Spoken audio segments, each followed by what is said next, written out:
जंगल में बहुत से पक्षी मिलजुल कर रहते थे, मगर उन सभी पक्षियों की एक ही समस्या थी, वह था कालू कौवा।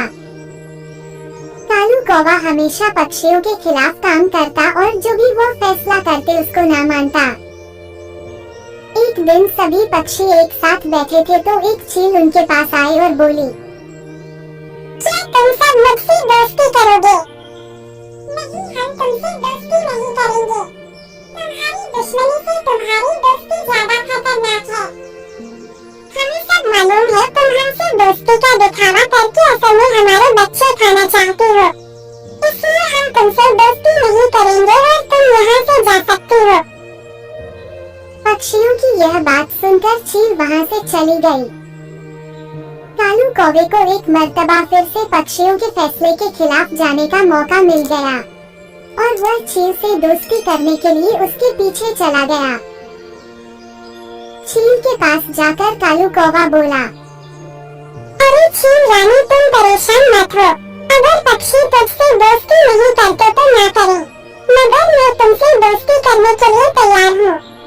क्या सच में? हाँ, मगर मेरी एक शर्त है, तुम मुझे और मेरे बच्चों को कोई नुकसान नहीं पहुँचाओगी। कालू भैया, मैं तुमसे वादा करती हूँ मैं कभी तुम्हारे बच्चों को नुकसान नहीं पहुँचाऊंगी, मगर मुझे मालूम कैसे होगा कि ये तुम्हारे बच्चे हैं। ये ना हो कि मैं दूसरे पक्षियों के बच्चे समझकर उन्हें खा जाऊं।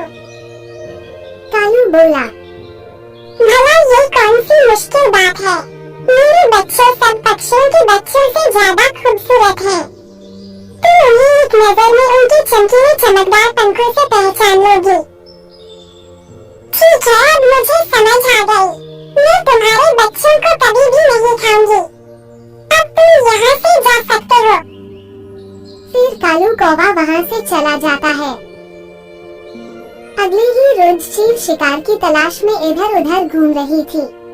तभी उसकी नजर एक ऊंचे पेड़ पर बने घोंसले पर पड़ी।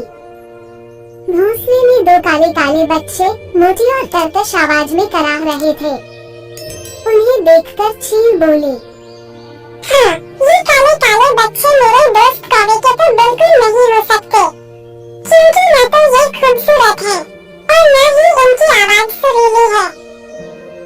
ये कहकर चील उन बच्चों को खाने लग जाती है। जब वो एक बच्चे को खा चुकी और दूसरे को खाने लगी, तभी वहाँ पर कालू कौवा आ जाता है और ये देखकर शोर मचाते हुए बोला, हाय हाय हाय, तुमने ये क्या कर दिया? अरे ये तुम मेरे बच्चे थे और तुम सबसे पहले इन्हें ही खा गई हो। उनकी किस्मत मेरी जो मैंने तुम पर भरोसा किया।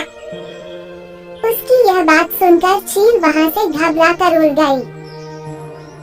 ये सब देखकर टोनी चिड़िया और बंटी कबूतर उसके पास आए और बोले, इस सब में चील का कोई दोष नहीं, सारी गलती तुम्हारी है।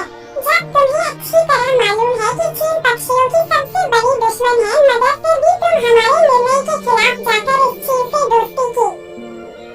हाँ, एक और बात, जो किसी को धोखा देकर अपनी असलियत छुपाने की कोशिश करता है, उसका यही हश्र होता है।